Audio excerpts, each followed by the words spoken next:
কোন কোন কারণে নারীদের জীবন ধ্বংস হয়ে যায়, আখিরাত ধ্বংস হয়ে যায় এবং তারা জাহান্নামী হয়। বেশিরভাগ নারীরা জানেই না যে কোনটা ভুল করছে, কোনটা হারাম, কোনটা হালাল। তো আমি রিসার্চ করে যে রিজন গুলোকে পেয়েছি, যে কারণগুলো পেয়েছি, এগুলো আজকে আমি শেয়ার করব। সকলেই মন খুলে বলেন ইনশাআল্লাহ। আমি আগেই দোয়া করি মা বোনদের জন্য, আল্লাহ যেন প্রত্যেকটা মা বোনকে বিধ্বংসী কারণগুলো থেকে হেফাজত করো। সকলে পড়া আমিন। দেখুন, হাদিসে এসেছে পুরুষদের চাইতে নারীরা সবচেয়ে বেশি জাহান্নামী হবে, বেশি জাহান্নামে যাবে নারীরা।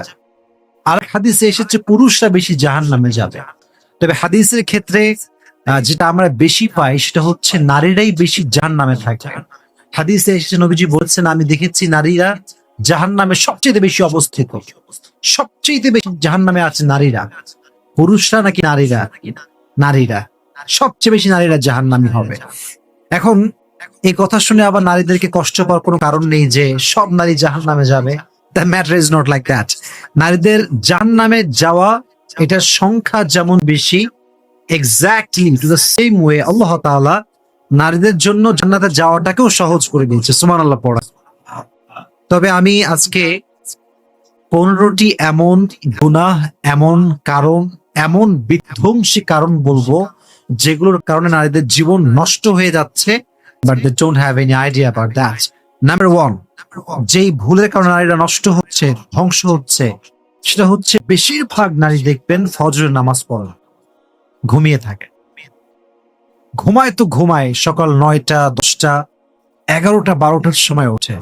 And why it happens? It's because নারীদের কোনো জব নেই, দায়িত্ব কম। মনে করেন একজন মেয়ে বিবাহিত না, তার হাজবেন্ড নেই, তার চাকরি নেই, তার সন্তান নেই, সে ঘুমাচ্ছে রাত মনে করেন 3টার সময়। যদি সে 3টার সময় ঘুমায়, ইটস ন্যাচারাল যে সে কখনো ফজরে উঠতে পারবে না, কারণ 3টার সময় ঘুমায়, 4টার সময় আজান, মনে কর সে কেমনে উঠবে? তো বেশিরভাগ নারী দেখা যায় ফজরের নামাজ পড়েই না, একদমই ঘুমায় থাকে, অলস, ফজরের নামাজে কোনো গুরুত্বই দেয় না। এটা ঠিক না।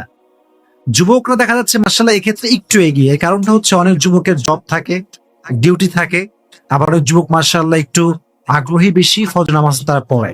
সেই ক্ষেত্রে নারীরা অনেক বেশি পিছিয়ে আছে। এজন্য আমি মনে করি প্রত্যেকটা বোনকে, তার হাজবেন্ড থাকুক কিংবা না থাকুক, সে বিবাহিত হোক বা বিবাহিত না হোক, প্রত্যেকটা মেয়েকে ফজর নামাজটা উঠে পড়ার দরকার আছে না নাই? তো বেশিরভাগ নারী জাহান্নামে যাবে সবচেয়ে বড় কারণটা হচ্ছে তারা ফজরের নামাজটা পড়তে চায়। নাম্বার 1। নাম্বার 2 হচ্ছে নারীরা যাকাত দিতে চায় না। যাকাত দিবে কি বোঝেই না। কতটুকু গোল্ড হলে যাকাত ওয়াজিব হয়? তার এতগুলো গোল্ড আছে, সে বিয়ের সময় স্বর্ণের হার পেয়েছে, নাকফুল পেয়েছে, কানের দুল পেয়েছে, বাট এটার যে একটা যাকাত আছে, তাকে যে যাকাত দিতে হবে সে জানেই না। ফলে বিধায় দেখা যায় যে অনেক নারী শুধুমাত্র যাকাত আদায় না করার কারণে জাহান্নামে যাবে। এবং আমি আমার বোনদেরকে উইথ ডিউ রেসপেক্ট বলছি, আপনি অনেক সম্মানিতা, আল্লাহ আপনাকে অনেক সম্মান দিয়েছে। আপনি যদি জান্নাতি হতে চান, আপনার যে সম্পদ আছে, যে স্বর্ণ আছে, এটা যাকাত দেওয়ার দরকার আছে না নাই? যে সম্পদ আপনি আজকে যাকাত দিবেন না, সে সম্পদ কিয়ামতের কঠিন ময়দানে আপনার সামনে সাপ হয়ে আসবে, আপনাকে ছোবল দিবে। এটা বড় মারাত্মক জিনিস।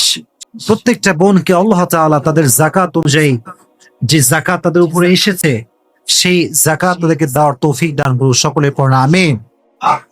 3 number, and this is the biggest sins. বেশিরভাগ মেয়ে দেখবেন যে অনেক মেয়ে আছে এরকম যারা স্বামীর সঙ্গে স্ত্রী সহবাস যেটা আছে, যেটা হালাল, এটা করার পরে কিন্তু গোসল ফরজ হয়ে যায়। কি হয়ে যায়? ফরজ হয়ে যায়। কিন্তু অনেক মেয়ে দেখা যায় গোসল ফরজ হওয়া সত্ত্বেও গোসল করা না, ওভাবেই থেকে যায়, তাদের কোনো খবর থাকে না গোসল করার জন্য। তো প্রত্যেকটা মেয়ের উচিত গোসল যখন ফরজ হয়ে যাবে সঙ্গে সঙ্গে গোসল করে নেওয়ার। কারণ যদি কোনো মেয়ে অপবিত্র অবস্থায় মারা যায়, অপবিত্র অবস্থায়, সেক্ষেত্রে জাহান্নামে যাওয়ার আশঙ্কা অনেক বেশি। আর প্রত্যেকটা বোনকে আল্লাহ তাআলা ফরজ গোসলকে সঠিক সময় করার তৌফিক দান করুন। সকলে পড়েন আমিন। 4 নাম্বার হচ্ছে, এটা ডেঞ্জারাস, অনেক মেয়ে দেখবেন হাতে নেল পালিশ দেয়, দেয় না? আঙ্গুলে নেল পালিশ দেয় না, বিভিন্ন কালারের নেল পালিশ আছে দেখবেন। তো বিষয় খেয়াল করবেন যে এই যে নেল পালিশ দিচ্ছে দুইটা গুনাহ হচ্ছে। এক, সে ইসলামের বিধানকে ভঙ্গ করলো।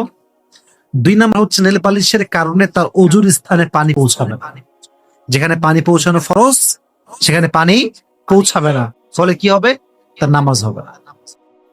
নামাজ যার হবে না তার জীবনটা কি জান্নাতি না জাহান্নামী? তাহলে বোঝা গেল নেল পালিশ কোনটা ইউজ করতে পারবেন না। আর যদি ইউজ করেনও খুবই সাবধান, ফতোয়া জেনে নেবেন, মাসালা জেনে নেবেন। আর আমার বন্ধুদেরকে বোঝার তৌফিক দান করবো না, আমিন। 5 নাম্বার হচ্ছে প্রায় নারী জাহান্নামে যে তার যাবে, তার 5 নাম্বার কারণ হচ্ছে পর্দায় উদাসীনতা। এবং আমার মনে হয় যে বাংলাদেশের বেশিরভাগ নারী এটা তাদের অভ্যেস যে পর্দায় তারা উদাসীন।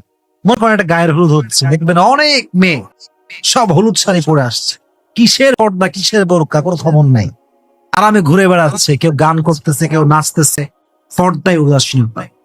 কিয়ামতের কঠিন ময়দানে লক্ষ কোটি অগণিত নারী জাহান্নামে যাবে শুধুমাত্র পর্দায় অবহেলা করার কারণে। কিসে অবহেলা?